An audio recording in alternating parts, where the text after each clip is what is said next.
start off with some mid lane bans, LeBlanc and Galio taken away.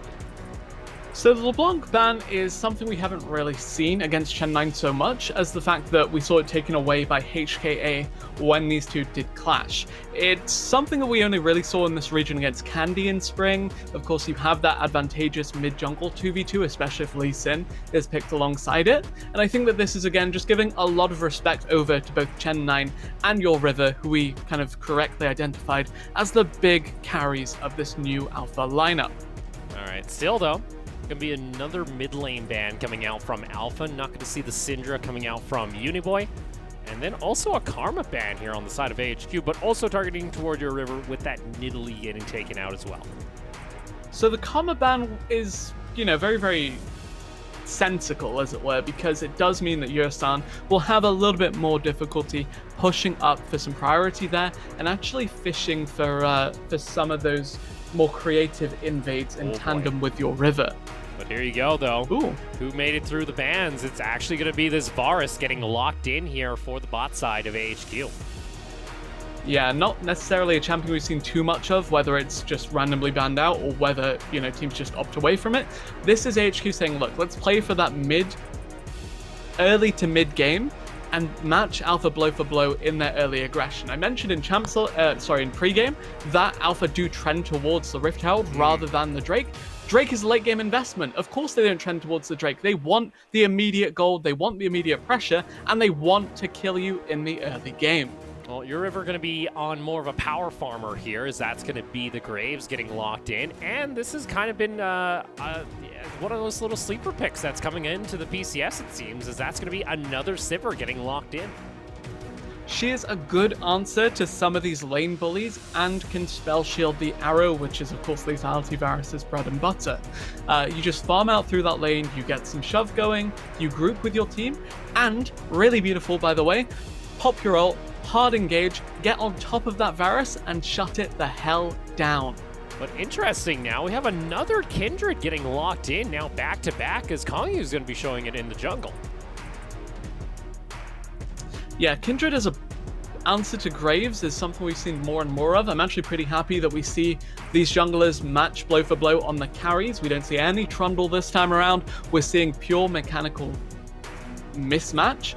And yeah, it will be really intriguing to see which one of them secures a winning mid lane matchup, because that should bleed over into a winning jungle matchup. And with Alpha having the counter pick available, it should be them that secure that for the very potent duo of Your River and Gen9.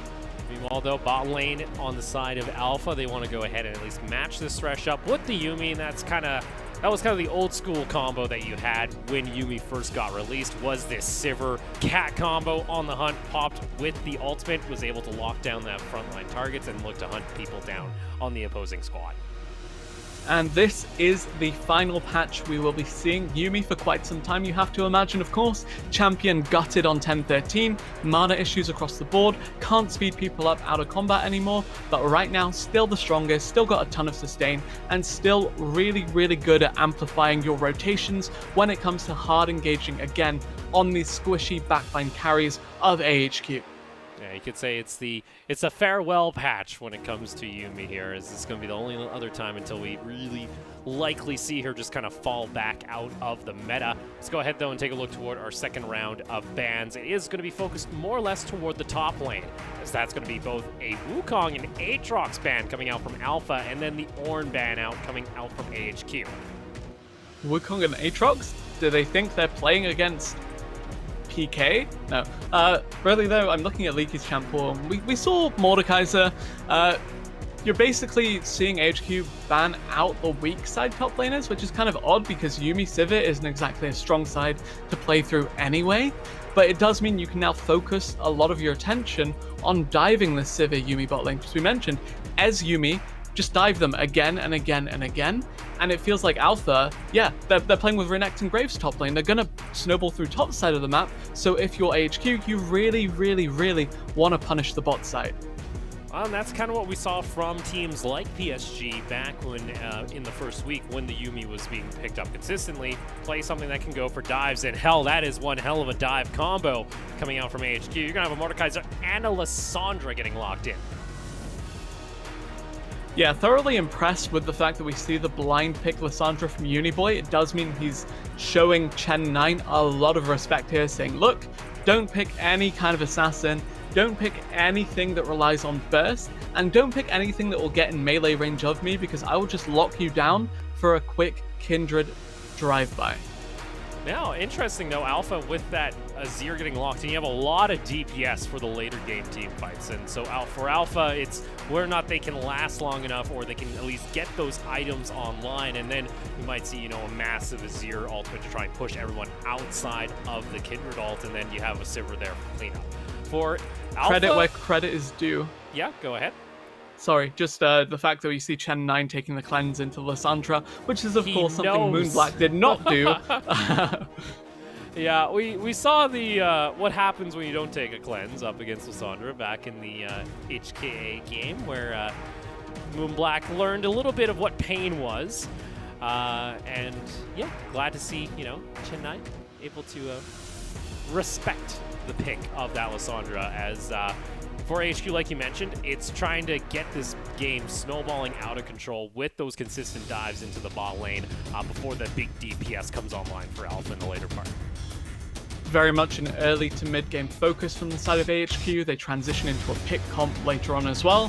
Thresh Q, Varus Q, Lissandra R, it's all gonna line up perfectly for them, but Alpha have a lot of disengage available. Well, we're gonna go ahead and load on into the Rift. Of course, it is our 5th game of the night. AHQ taking on Alpha. Both teams hit 1-1 currently in the standings. For Alpha, this would be a rather impressive upset if they're able to find it. For AHQ, we'll see whether or not Leaky is able to find his footing up in the top lane as we load on into the Rift.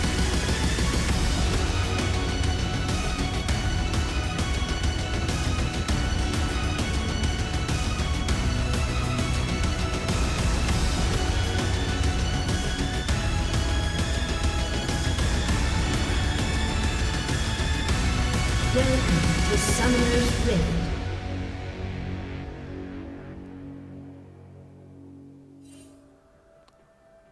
I don't know how we got the clouds to align like our logo, but our observer team is just fantastic. I love them to bits. Love them to bits. It's not as simple as placing a texture file, actually. It actually is. I like to pretend that they're able to do a little more. Either way, on to the Rift we go. For AHQ, I feel like if you end up dropping this game, if you're AHQ, it's a... I don't know.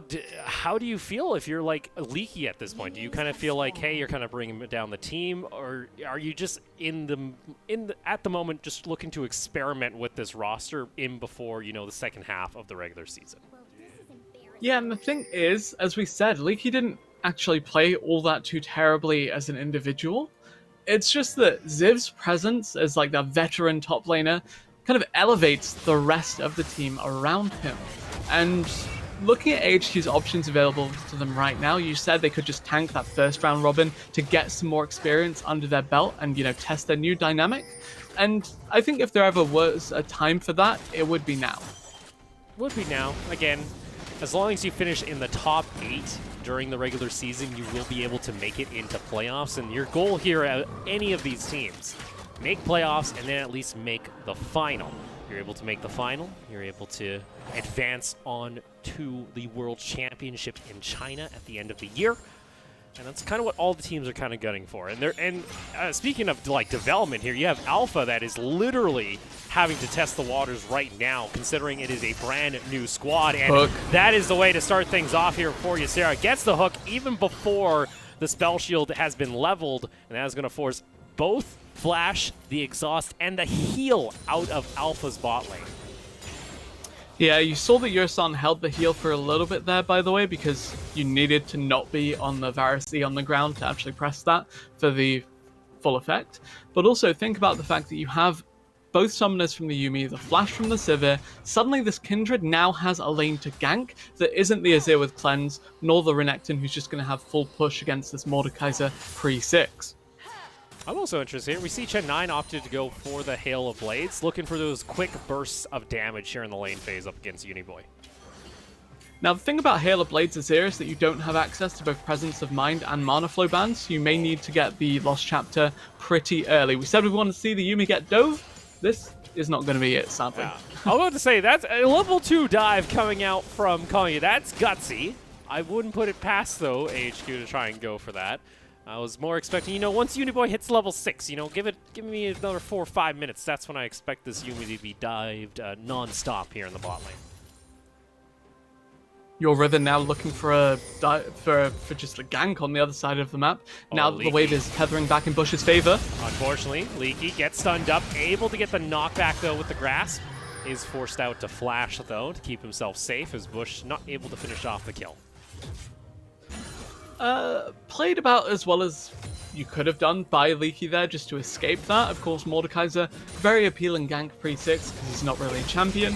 Once he gets items and the Death Realm becomes very, very difficult to deal with. Hello? That's just a quick and easy 1v1 kill as Leaky just not expecting that upfront damage coming out from the Renekton.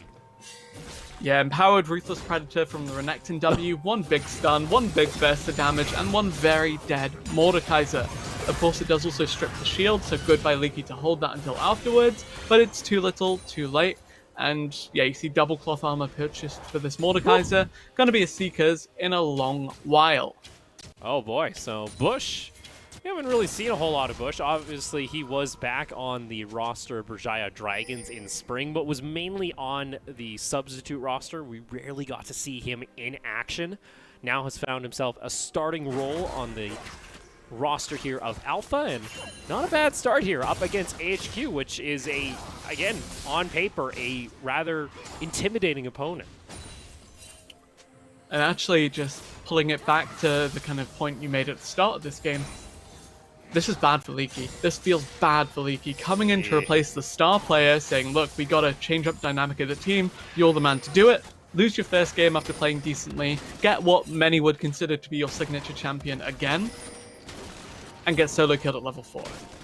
Well, not really solo killed, but, you know, it was avoidable. It was entirely avoidable. That's the thing. If you could avoid the death, you always want to. Kanye, looking to try and maybe hunt down your River rather early.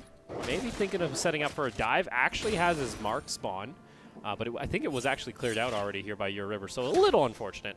It was a little late to the party as your River made a beeline for that Gromp. Yeah, fishing for that Gromp, still not really going to find much. We mentioned Kindred needs 4 marks before 20 minutes to really come on the board. 1 in the pocket at the moment, not really ideal, but not the end of days. Really easy to build that up if you can get the snowball rolling in just a couple of minutes. And this is looking a little unfortunate. Leaky still not level 6. Bush has already gotten it. We'll see whether or not your River wants to go for this dive. Level 6 has been hit for the Mordekaiser. They do realize that the Kindred is on the bot side of the map as the Dragon is secured. Yeah, Dragon going down does communicate that, but with Death Realm available, as we said, Mordekaiser, a much more daunting dive prospect once he gets that available to him, and it does mean that Alpha, they seed the Drake, they can't answer back, and even with that solo kill to really start things off topside, they're not able to snowball quite as hard as we'd come to expect from them. And taking also a peek toward that bot lane just for a quick sec, we're starting to see a little bit of a CS gap start to form between Wako and Weilun. Unfortunately, now that's 2 waves behind. Leaky, he's on the wrong side of the map, but Bush deciding not to go for a full commit onto the Mordekaiser just yet, waiting on some cooldowns. Yeah, absolutely really difficult scenario that the AHQ top laner has found himself in, simply because AHQ, it's all about playing through the bot side right now. You want to punish Severe Yuumi, and that does mean you cede full control of top jungle, top river, top lane to your River and Bush. And, you know, the name of the game here, by the way, is stun the Mordekaiser with the empowered Renekton W and get the full Graves combo down for the burst before the ultimate can come through from Mord to really escape a gank, as it were. The one thing you got to pay attention now, though, is you have Uniboy, who's hit level 6, he's now level 7, actually, has teleport available. So if they try and go for, you know, a dive and it doesn't get clean, it's not cleanly executed, there is that window of opportunity for Uniboy to answer back, and that could easily get turned around. definitely would present a pretty interesting window to be capitalized upon, but so would Uniboy putting himself out of position here. Your River, he's playing for the top side. He's now playing just to shove in and get his mid laner some priority back. And I'm looking at Chen9's inventory and I'm seeing 2 amp pims and I'm saying, this is going to be the lost chapter because, as we said, no mana flow band or presence of mind, depending on what this has got in his secondary tree. And it does mean that, you know, he's going to be hurting for mana when it comes to dealing with Lissandra's almost endless wave clear. I already picked up the blue buff for that little bit of extra sustain, so he can continue pushing back out. And as long as he's keeping Uniboy at bay, it at least prevents that Lissandra from easily getting off a roam without being punished in the lane, as Uniboy continues just having to soak up the pressure exerted from Chen9. Mid lane going to be the point of focus here. It's just a farm fest for the moment, but Chen9 actually winning out pretty handily. I do wonder, is that because Kongyue hasn't left the jungle, hasn't left the bot side of the map, or is it just because you're seeing Chen9 apply the pressure again, even in a matchup that he shouldn't really be winning? That being said, Lissandra, very short range, so do expect the Azir to bully at least a little bit. A little bit for now, but meanwhile, AHQ, they're able to find themselves Shelly for the first time around at 9 minutes, so they'll have that in their back pocket. And on top of that means both neutral objectives did go in favor of AHQ, as Kongyue has been more focused on just trying to get control around the map, where Your River, of course, was trying to get a little bit more pressure in on the lanes. And rushing Ludens on Azir is a cardinal sin for most mid laners. I guess we'll see it from Chen9 this game, because needs must. We said Lissandra, wave clear, pretty obnoxious to deal with. Plus, if you rock Halo Blades, you need the mana to actually, you know, contest that. But I'm looking at the inventories of everyone else. Bush looking pretty damn fine right now, but the Sivir, worse for wear, as you mentioned before, CS deficit, plus, you know, awkward build path. This is now transitioning to a mid to late game kind of game for Alpha. And that's actually intriguing to me, because that is the opposite of the kind of playstyle they defaulted to before. Yeah, because we used to always see skirmishes come out of them in their previous matchups. Not afraid to pick up a couple brawlers and then go for those messy 10-minute fights around a Rift Herald or around a Dragon. Instead, this is showing a little bit of a different identity, where they need to be much more coordinated during these late game team fights and keep their main carries alive. Meanwhile, mid lane, here we go. It's going to be an instant pop onto Uniboy. Ends up using his ultimate, maybe a little bit too late to the party though. Still forcing out the flash, and the Lissandra will survive. Yeah, good escape from Uniboy there. He got out the smoke screen, used the claw, used everything he had to actually survive that. And now I'm looking at AHQ. I'm saying, look, our mid lane just soaked up a lot of pressure. Can we answer in turn? Kongyue still sat on 1 Kindred stack, by the way, so really thirsting to make the plays happen, because he's not farming efficiently right now.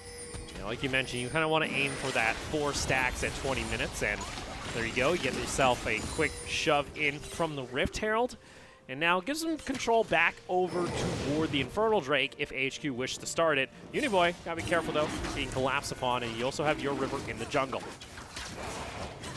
Yeah, this early to mid-game comp from the side of HQ does give them the edge when it comes to these skirmishes right now, but here's the TP. Teleport coming on in. It is secured, though, by Kongyue on the Kindred. That is going to be, of course, the root. In comes Bush, though, into the back line. Lines Respite able to soak up a little bit of damage, but those are some low health bars. Leaky, though, with his own teleport, looking to try and hunt down these members of Alpha, looking to take out Your River. Goes over the wall, able to find it. Now, though, on the wrong side of the Rift, Ysera should be able to get him a Lantern back to safety. Chen9, though, still on the hunt, not able to do much else, though, without the Emperor's Divide.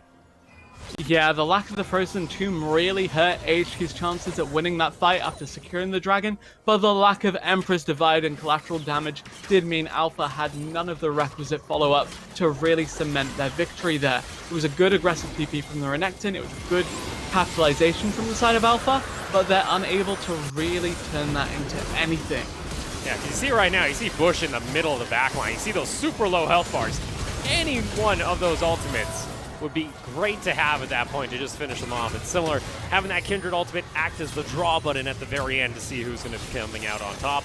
Luckily though, Leaky, with a nice teleport himself, is able to equal out the kill total. So not the end of the world here for AHQ, as it goes 1 for 1, as well as picking up the extra dragon.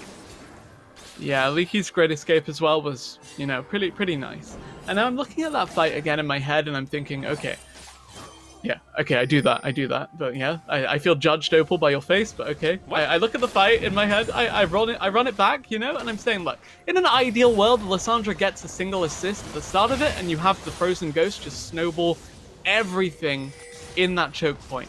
Unfortunately, though, AHQ, while that is the ideal scenario, it of course didn't happen, but it could very well happen for them if they do try to convert on another choke point focused early game skirmish.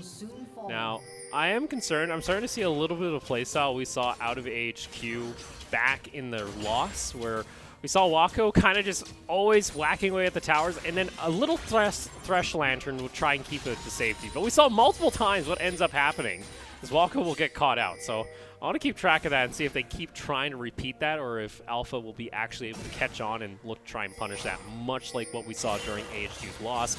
Gen 9, though, he gets caught out toward the side, ends up being stuck within the Lissandra ultimate, and he'll get taken down by Uniboy. And I continually painted this HQ lineup as, you know, coming online at this point as being that early to mid-game focused team, but here's a fight. Oh, it goes Golden. Unfortunately for him, he has no escape available, and your River will be able to pick up a kill on the Graves. Meanwhile, top lane, Death Realm is going to be popped. Leaky. Bush says, all right, guess what? I'll pop my own ultimate. I don't care. I'm a Renekton. Unfortunately, though, Bush starting to lose out here. That should be Leaky taking up the kill, as there you go, the solo kill in top lane. All right, that feels good for the HQ top laner. He is back on the board. He is back in control. And actually, HQ, their comp, I painted it as early to mid-game focus, but this is an on-hit Varus. So it has a formidable mid to late game when these champs do start to come online. They fish for picks, they fish for skirmishes. Yes, their range is kind of short, but everything else goes crazy for them. Yeah, and then you saw here, unfortunately, Sarah just wanted to go back to his lane. He wanted to go back to safety, but a nice little setup coming out from the side of Alpha. He's able to find themselves a kill. And then Leaky here, yeah, instantly just says, all right, Death Realm, I'm ready to go. I don't care. I'll take you down, Bush. Yeah, that was actually very clean from the top laner of HQ. He played that about as well as he could have. Missing that Q was kind of unfortunate, but don't need to when your W deals so much incidental damage. Good shield for good measure. The passive as well, pretty scary. Everything just coming up in favor of the Mordekaiser there. And suddenly Leaky, despite us having our concerns about him for the first 5 minutes, back on the board, back in control. And AHQ, I voted against them because I was like, all right, I'm going to do an edgy upset. Oh boy. I picked the wrong upset, I think. This is the one upset you kind of felt like, you know, it could be possible. Alpha, though, they might be helping you out. They are at least getting themselves objective control toward this second Rift Herald. May be able to use that to try and funnel some gold back onto some key members. Yeah, the pickup on the Eye of the Herald really gonna, you know, help Alpha play towards their strengths. Maybe get some gold back onto the Renekton. Have Bush scale into a somewhat solid mid to late game Renekton. I don't know. There's nothing really redeeming about that champ past the 20-minute mark if he's not huge. But yeah, there comes a point where all you really need to do is be like a beefy frontline for the Azir plus Sivir. And that's a legitimate possibility. It can also be the Yuumi delivery system if you really need to be. You saw Rift Herald was instantly used by Alpha, not able to really get much. They just wanted to try and get some pressure in mid, but HQ, good response, is actually able to clear that out, and they do have control toward this Mountain Drake if they wish to start it.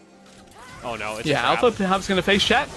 Ooh, they do at least check with some soldiers and realize, all right, there's a couple members in that brush. We should probably avoid going through that. Meanwhile, though, HQ, double marksmen are going to go ahead and start off the mountain.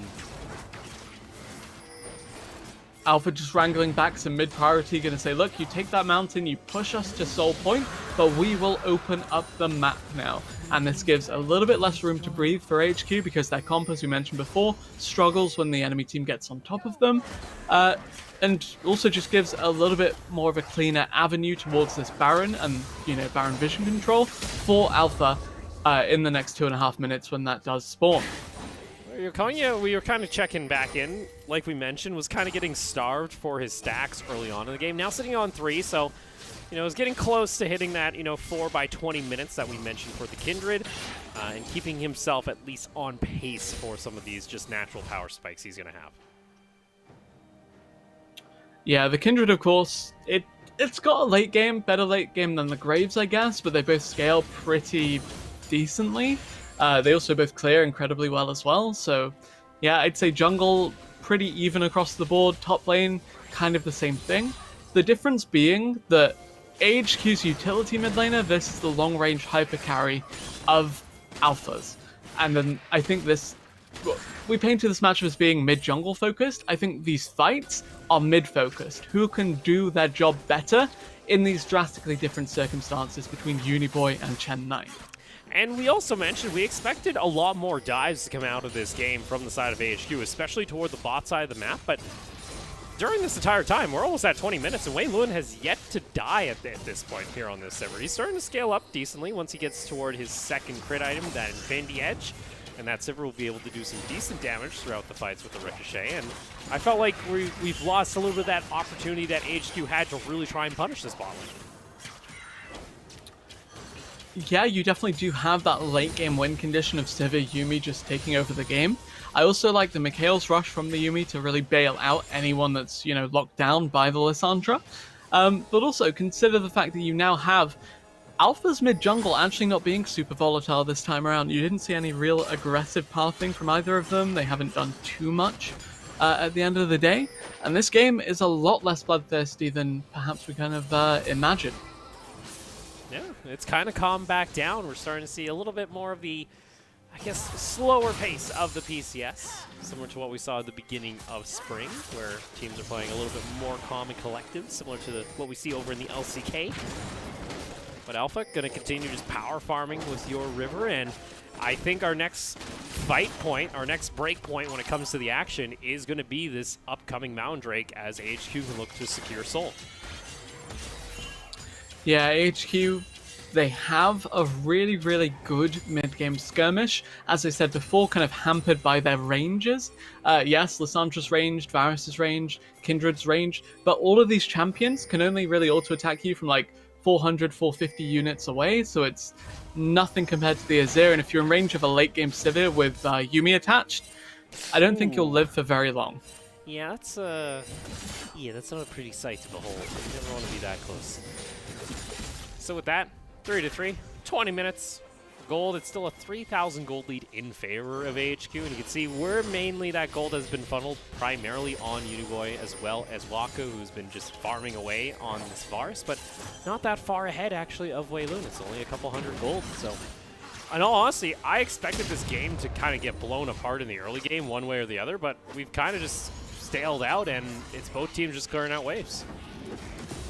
Yeah, and I do want to point your attention towards Bush's inventory right now, the QSS, of course, being double value because you get out of the Mordor, you get out of the Lissandra ult, and I think this is why Alpha are kind of just hesitant to pull the trigger on some of these fights, because they need tools to deal with what AHQ are going to throw at them, and they don't have the gold necessary for that quite yet. Like you said, has the Crucible there to try and get a cleanse as well for Wei Lun on the side of your son, so you know, they're starting to pay a little bit of that CC cleanse tax, but Chen9 also rocking the cleanse. Didn't really get tossed about too much during the lane phase. Has that still. And like I said, 30 seconds here on Mountain. AHQ want to try and push in this mid lane as much as they can. Alpha, though, are able to respond. Over the wall they might go. Here's Bush taking a little bit of damage. Calling able to get him down to about 1,000, but instantly getting healed back by the Yuumi. Yeah, still a bit of a precarious fight to take just because every Blade AD carry has a much stronger one-item spike than an IE carry, just because the item alone is a lot more valuable than an Infedge without additional crit, or an Essence Reaver without requisite damage, but Uniboy could fish for this flank. Konya might be caught out, but there we go. A nice root actually coming out from Waka, who's able to interrupt that play. Uniboy with a nice flank, able to find the targets, gets the root, able to get some damage. Guess what? Bush is able to find himself a decent amount in response. Still, though, low health bars, piercing arrow, not able to find enough damage onto the Renekton. A nice hook, though, coming out from Ysera. Leaky able to find his kill. Over the wall he goes. Death Realm, he says, your river, you are mine. And AHQ starting to find the fight in their favor, but in comes Bush again, full health here on the Renekton. Wants to try and go in, gets played back during the slice and dice, and he'll get taken down, teleporting to his death. Yeah, exceptionally solid flank coming through from Uniboy there. He finds his way in on the Lissandra, cuts off the carries, lands his full combo onto Azir, Sivir, and I guess Yumi by extension. And suddenly the Alpha carries can't play the game. As soon as they get in range of that, they just get locked down, they get shut down, and AHQ, they find the fight they needed to take. L starts off with this vision control that, again, Alpha don't really have anything deep into their jungle. Uniboy's finding the flank. Yeah, that was a really, really beautiful flash into VW, into the Frozen Tomb. Exhaust a little bit late as well. You've exhausted Lissandra, who used all of her cooldowns. Cool. They say a little bit late, just a little bit dumb as well, but let's face it. And yeah, this is just unfortunate from... Yeah, that was clean by Sarah. Sarah looking pretty clean here. He got himself a good hook, and then he got himself a really good play, actually, as Bush comes in. I don't know why I kept calling him Bruce there. They all start with B. Able to get a nice play over the wall before he gets out of there with the second activation of the dash. I think Yumi got ripped out of the graves by the death realm. All right. Nonetheless, That's one way to deal with it. it's one way. In the end, still, it's AHQ. Now with Mountain Soul online. And now Elder Dragon is an option here in 5 minutes, but Purple Worm, of course, has joined us onto the Rift as Baron. Now looking juicy for both squads. Also seeing Wako. We mentioned he might have went for the lethality, but instead opted in for the on-hit Varus build as, again, trying to look for a pick here with the ultimate over the wall. Ysera taking a decent amount of damage, but should be able to get himself back to safety. And the issue with Yumi is the fact that if you chunk out her teammate when trying to force a pick, she just sustains them right back up, and suddenly you're back to square one, but with lower health bars and lower mana bars. Keep your eyes on your son for how this Yumi navigates these fights. Pretty intriguing to see whether you want to, give the steroid to the Azir, to the Sivir, or if you want to get in the enemy's face with the Renekton and the Grave. Oh, look at this. Rather aggressive coming out, and he's able to get himself the Frozen Tomb as Gen 9 ends up trying to dash away, but he was just within range, and the Azir gets taken down. Very, very sad situation here for the mid laner of Alpha. This is not the proactive, in-your-face kind of skirmisher that we saw him flourish on. This is completely the opposite, and so far it has worked out for them completely the opposite. No real success to be found from this Azir so far, and with that pick, it does mean HQ have a clear path towards this Baron.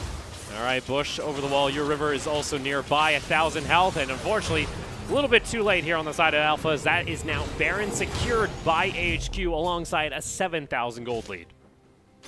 Yeah, 7k gold lead in pocket for AHQ does mean that they now have the item advantages, they have a lot going for them, and they can continue to push this lead out.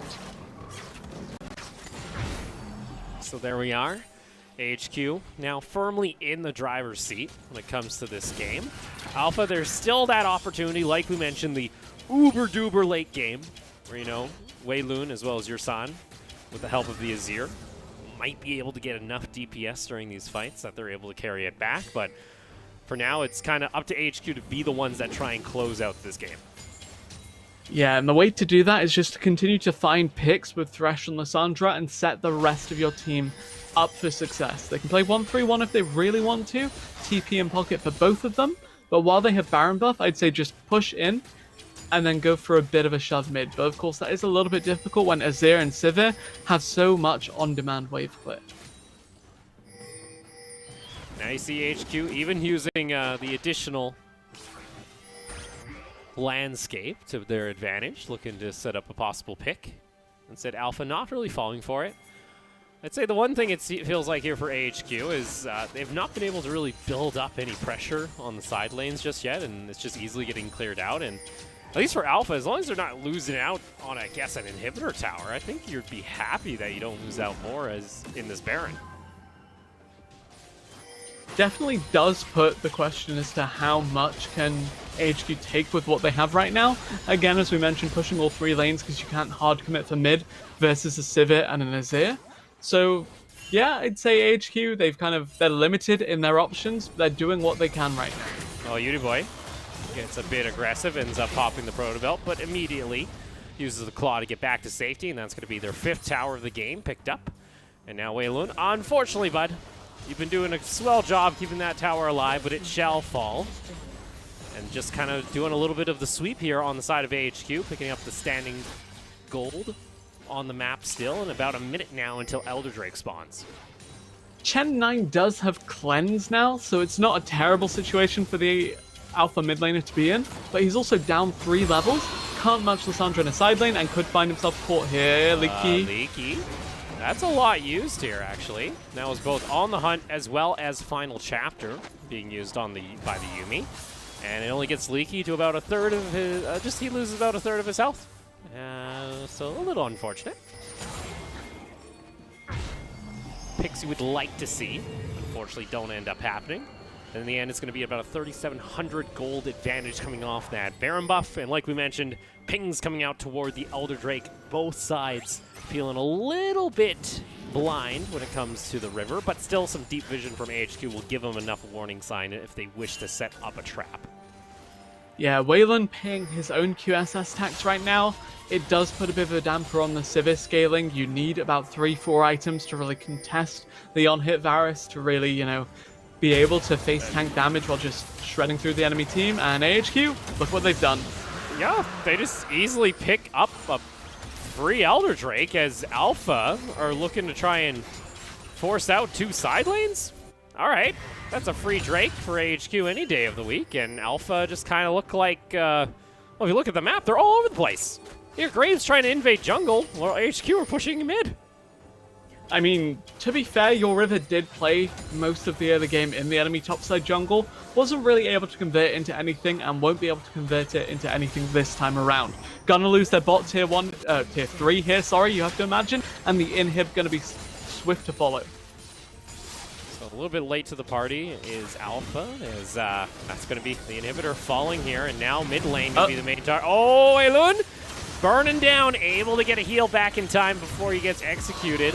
But now On the Hunt is going to be popped into the Final Chapter, and the Yuumi is all over the place, but Uniboy into the back line, able to find the necessary pick he was looking for. Execute comes through, Chen 9 also there. Emperor's Divide ends up just bringing the rest of the squad closer in, and there you go, Wako finds himself another. He steps forward underneath 2 Nexus towers, and will find his kill once again. Unfortunately, it is just your River trying to defend the base. Yeah, don't have a lot of confidence in this Graves being able to weather this storm. AHQ, they take control of the early game. AHQ, they take control of every single Drake that spawns. And AHQ, they bring it home pretty convincingly. And there you go, AHQ. There are questions whether or not this team was starting to falter come summer, but are able to bounce back. Leaky having himself an impressive performance up in the top lane. Going to help that morale, and smiles all around here as they close out the victory against Alpha. Yeah, it looked a little bit shaky at times, but they are able to finish this one out. Leaky's solo death did put him in a little bit of a weird position, but this is no mission. This guy does not tilt. Sorry, mission. Wow, hey, you flamed Liab last game. I didn't. I'm not disagreeing with you, all right? I'm not disagreeing with you. I think mission does, you know, get a little tilty at times, you know, split pushing Syndra for 20 minutes in a side lane. Nonetheless, it's still a victory over toward AHQ. And I think we saw a team composition come out from Alpha that doesn't really play to their strengths. They're trying to go for a much more coordinated kind of team fight, when I think they have some mechanically gifted players that if they want to try and get an early small ball, it is still possible. Yeah, you needed a lot more volatility in that early matchup. Of course, Lee Sin went through pick bans. You have the Azir kind of AFK. Granted, Lissandra, beautiful pick against Alpha because it neutralizes the lane that they want to snowball through the most so handily. It also does things like this. When Uniboy finds his unique avenues into the fight, just pops off and pretty much wins this team fight, which did then snowball into a very, very convincingly won game for the side of AHQ. Down from there, unfortunately, Ysera also beautiful hook coming out. That was clean. That was nice. I like that. That was a nice clean one coming out, able to predict where that Azir was kind of going. And it was just it just felt like kind of once AHQ found their footing, once they were kind of in the driver's seat, we never really saw them, you know, fumble with the with this game in hand and were able to close it out. Yeah, and you saw also there the Thresh interrupted the second part of the Renekton E. Kind of quiet performance from Isara, but enough so that, you know, he set the rest of his team up for success. But yeah, this is disgusting. When Lissandra's dealing the most damage to champs in the game, something has gone pretty handily wrong for both teams. We'll see here. So now MVP when it comes here to AHQ. Who are you kind of Lissandra. favoring? Lissandra? Uniboy. Yeah, I think that's fair. I think he had a pretty good flank coming out there as well, and able to find his mark. So with that, that's going to be HQ taking home the victory and now sit 2-1 in the standings, whereas Alpha now dropped down to that 1-2 record. Kind of disappointing, I'd say, for Kongyue as well, because, you know, he didn't really show up on the Kindred. But yeah, HQ, they bring it home. Alpha were pretty convincing when it came down to it, but of course, not that early game identity we had attributed to them. Not enough to really win it out, and most of that because Uniboy did such a good job at shutting any kind of play down. Yeah, you see there, putting up the peace sign, says see you later. 3-1-8 on the Lissandra, a 91% kill participation. So congratulations on over to him, as well as the rest of AHQ for picking up their victory, and I think kind of getting their footing back. I feel like if they lost this game, I think, you know, team would have kind of started getting a little bit scared, a little bit, you know, unsure with what they really want to do. And I think for Leaky, this was a much needed game to kind of get him back into form versus, you know, having to always, you know, fill those big shoes.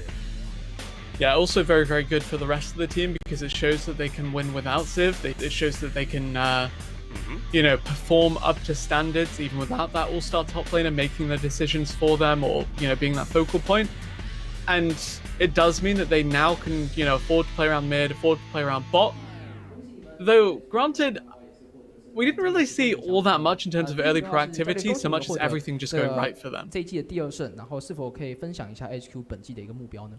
So congratulations, Coach, on winning your second win this season. What is your goal for this season overall? 我们的目标就是夏季赛 PCS 冠军，然后进世界赛。So our goal is to win championship for PCS and get into Worlds. 好，那再来想问的话是，今天我们看到的话是 Leaky 取代了 Ziv 上场。那请问一下，本季在阵容比较多的一个选择下，你是怎么样去选择，然后怎么样去决定让谁来上场呢？ So we saw Leaky on the top lane instead of Ziv. You guys have a lot of players to choose from this season. How do you choose who to play? 就是 Leaky 其实训练赛的时候打不错，然后我们最近队长的手也受伤了，就是他可能打一场之后手就会很痛，所以我们就暂时先让队长先休息一下。 So Leaky actually performed really well in practice, and actually our top laner Ziv had an injury in his hand. So every game he plays, his hand hurts a lot. So we give him some time to rest. 那也希望 Steve 可以早日康复。那在第三题的话，想问一下绿茶，就是今天在 BP 上，其实对手算是特别针对中路去做封锁嘛？那请问你当下是在 BP 要怎么样？你在当下的心情是要怎么样去应对这个 BP 呢？ So your opponent focused their ban pick strategy on banning off all the mid lane champions. So how do you counter that? 就是因为 Uniboy 在大家眼中就是辛朵拉跟左卫是很强的，所以我们也是想过被 ban 的时候我们要练什么角色，就是这阵子也练了蛮多其他的替代方案的。 So everyone knows Uniboy's good champion is Syndra, and so we practice a lot of champions, so he knows a lot of new champions so far. That's how we counter that. 好，那最后一题想要问绿茶，就是很多观众其实蛮期待说可以看到 Apex 上场，那本季还有机会可以上场吗？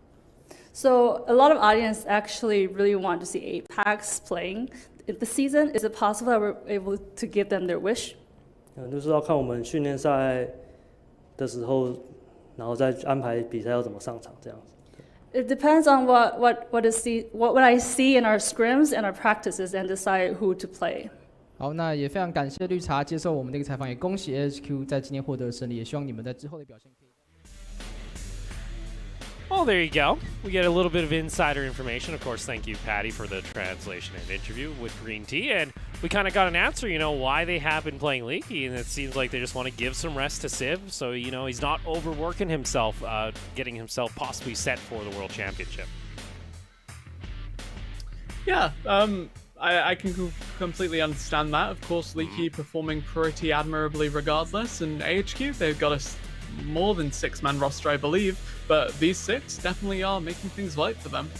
I do like, though, that, Patty and the casters over there, they're not afraid to also ask, when are we going to see Apex come back into the mid lane? I know that's a fan favorite over there in Taipei. But we are going to get ourselves set for a short break, and when we come back, it's going to be our final game of the match. Nova Esports taking on Taipei J Team, so stick around. More action from the PCS after a short break.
CTBC Bank is Taiwan's top financial institution, but we're not stopping there.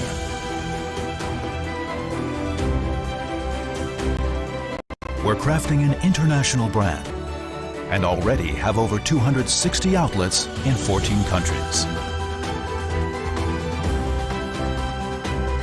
We are by your side, ready to embrace the future.